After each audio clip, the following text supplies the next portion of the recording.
नमस्कार, स्वागत है आपका न्यूज़ 18 का डिजिटल प्लेटफॉर्म देख रहे हैं आप। मैं हूं आपके साथ देवकृष्ण भौंडेले। बंगाल की खाड़ी में बने चक्रवात मोंथा ने 3 राज्यों की सांसें फुला दी हैं। भारत मौसम विभाग ने इसे गंभीर चक्रवाती तूफान की श्रेणी में रखा है। इस तूफान के मद्देनजर भारतीय सेना को हाई अलर्ट पर भी रखा गया है।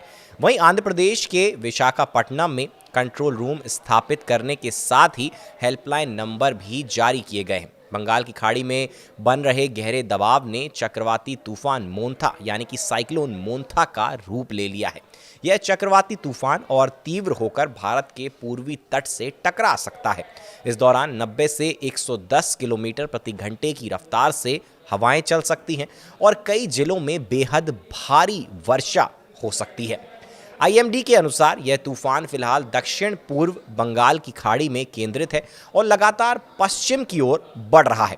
शनिवार को यह पोर्ट ब्लेयर से 460 किलोमीटर पश्चिम दक्षिण पश्चिम और चेन्नई से 950 किलोमीटर पूर्व दक्षिण पूर्व और काकीनाडा से 970 किलोमीटर दक्षिण पूर्व में स्थित था। मौसम विभाग का अनुमान है कि 28 अक्टूबर की शाम या रात को यह तूफान आंध्र प्रदेश के मछलीपट्टनम और कालिंगपट्टनम के बीच काकीनाडा के पास टकरा सकता है। चलिए अब आपको बताते हैं मोंथा का मतलब क्या होता है। थाईलैंड ने इस चक्रवाती तूफान का नाम मोंथा रखा है।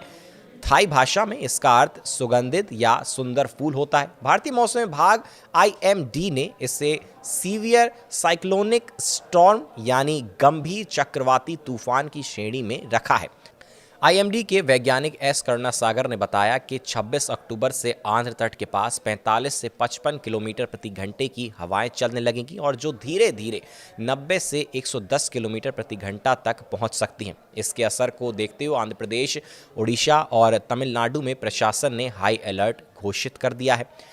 भारतीय मौसम विभाग यानी कि आईएमडी के अनुसार दक्षिण पूर्व बंगाल की खाड़ी में बना गहरा दबाव पश्चिम उत्तर पश्चिम दिशा में 6 किलोमीटर प्रति घंटे की रफ्तार से आगे बढ़ रहा है। यह आज 26 अक्टूबर 2025 को सुबह 8:30 बजे भारतीय समयानुसार उसी क्षेत्र में केंद्रित था। मौसम विभाग ने बताया कि यह दबाव अक्षांश 11.2 डिग्री उत्तर और देशांतर 87.1 डिग्री पूर्व के पास स्थित है। मौसम विभाग का अनुमान है कि यह दबाव अगले 24 घंटे में और गहराते हुए चक्रवाती तूफान में बदल सकता है, जो आने वाले दिनों में तमिलनाडु, आंध्र प्रदेश और उड़ीसा के तटीय इलाकों को प्रभावित कर सकता है।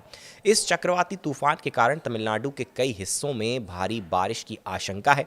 चेन्नई स्थित क्षेत्रीय मौसम विज्ञान केंद्र ने रविवार को राज्य के 6 जिलों के लिए भारी वर्षा का पूर्वानुमान जारी किया है और मछुआरों को समुद्र तट पर ना जाने की सख्त चेतावनी दी है। आंध्र प्रदेश में चक्रवात के खतरे को देखते हुए जिलों में प्रशासन ने सतर्कता बढ़ा दी है।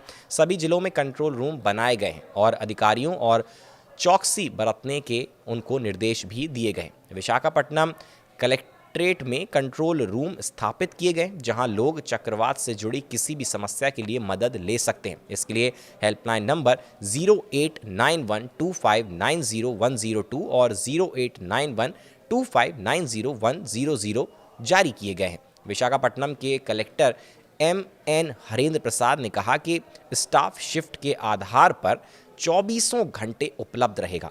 आंध्र प्रदेश सरकार ने तटीय जिलों और रायलसीमा क्षेत्र में रेड अलर्ट जारी कर दिया है। मुख्यमंत्री एन चंद्रबाबू नायडू ने शनिवार को सभी जिला कलेक्टरों और पुलिस अधीक्षकों के साथ आपात बैठक कर स्थिति की समीक्षा की।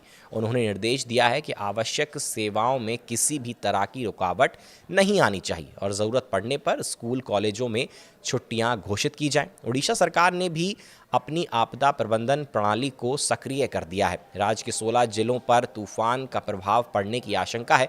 राजस्व और आपदा प्रबंधन मंत्री सुरेश पुजारी ने 15 जिलों के कलेक्टरों के साथ समीक्षा बैठक की और कहा कि लोगों को घबराने की जरूरत नहीं है। प्रशासन पूरी तैयारी में है। चक्रवात से पहले सभी एहतियाती कदम उठाए जा रहे हैं। तो साइक्लोन मोंथा से निपटने के लिए जो राज्य हैं वो पहले से ही तैयारियां पूरी तरह से कर रहे हैं और आगे आने वाले समय में जो भी अपडेट्स रिलेटेड इस साइक्लोन से आएंगे वो तमाम बड़ी खबरें हम आप तक लेकर आते रहेंगे। फिलहाल के लिए हमारे साथ इस वीडियो में बने रहने के लिए आपका बहुत बहुत शुक्रिया, धन्यवाद।